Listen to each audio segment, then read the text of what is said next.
always tricky when your BFF gets back with a problematic ex. You know what I'm talking about. You want to be supportive, but you also kind of talked a bunch of smack about them when you thought they were well out of the picture. So when they tell you that they've rekindled things in a pretty serious way, what do? The count is in. Donald Trump is the winner of the US election. But how about we make it about us? How will this result affect Australia? One thing we can predict with certainty about a Trump presidency is that it will be very unpredictable. Australia has no more important ally, and the question is, will that ally be as reliable as it has been in the past? That question may depend on personal relationships, which could be awkward given videos like this. He scares the shit out of me. Same cut to... Prime Minister, do you feel that you need to apologise for some of the things you've said about Donald Trump in the past? No, I'd look forward to working with President Trump. Albo's not the only one backtracking today. Kevin Rudd's office confirmed he's deleted past comments critical of Trump, like when he called him the most destructive president in history. I heard he was a little bit nasty. I hear he's not the brightest bulb. Personal chemistry is absolutely crucial in international diplomacy, and one point to make is it can change over time. Malcolm Turnbull had a terrible, tense, angry conversation with Donald Trump to begin with, but Trump came to respect him, partly because Turnbull refused to be bullied, and partly because Turnbull was extremely rich. And I think Donald Trump really respected that. Not being bullied might be crucial if Australia is to evade Trump's proposal of massive tariffs on all imports. We're going to be a tariff nation. The first time Donald was in the White House, Australia managed to avoid tariffs on steel and aluminium. But we may not be so fortunate in the era of MAGA 2.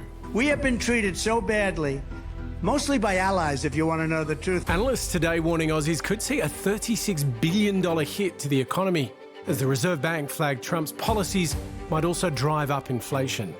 That'll have upward effects on global interest rates. Our fortunes are also linked by AUKUS, the 2021 defence deal struck between then leaders ScoMo, Bojo and Jojo. Any deal that wasn't negotiated by Donald Trump is by definition, in his mind, a faulty deal. So he might try to renegotiate the deal. So between the future deals and past comments, how will Australia navigate the US alliance in the second round of President Donald Trump? Well, here to help us read those incredibly complicated tea leaves is Amelia Lester, Deputy Editor at Foreign Policy magazine. Amelia, there may be people who are able to switch off and think that America is so far away this doesn't affect us, but what are the tangible impacts for Aussies? I think the headline is going to be geopolitical instability because Trump has mentioned that he wants to resolve the Ukraine-Russia war very quickly. That's unlikely to happen. What's likely to happen is that the US is going to withdraw funding from Ukraine. Russia may eventually prevail in that war. That's going to lead to further instability and perhaps empower strongmen and other authoritarians around the world. We know that China is watching the outcome of the Ukraine-Russia war very carefully, for instance. They want to see whether the West is prepared to defend their allies. All of this doesn't bode necessarily well for peace in the region. Happy news. Is there a more sort of direct impact on our lives, though, in terms of the economic stuff? Because, you know, there's some forecasts that there'll be like a $38 billion direct hit to the Australian economy. The RBA is warning that interest rates over the longer term are just going to be higher because of all of these policies you're talking about. Yeah, I mean, I think war is never good for anyone and any economies anywhere. And we saw that when Russia invaded Ukraine, prices went up worldwide. It wasn't just grain prices. There were knock-on effects in all sorts of other markets as well. We saw the US dollar surging today as a result of Trump's election. That's not great news for Australians. And I think in general, we are going to see that instability spill into various aspects of the Australian economy. Albo says he's spoken with Trump today. He and so many other government figures have been mouthing off about Trump for a very long time. Where does that leave us?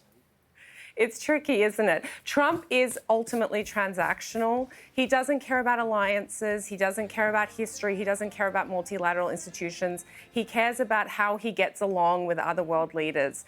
And we saw last time that some world leaders were really good at using tricks like flattery and manipulation to get what they wanted out of him. I remember Shinzo Abe, the former Japanese prime minister, was always sure to compliment Trump's golf game, and they played golf a lot together.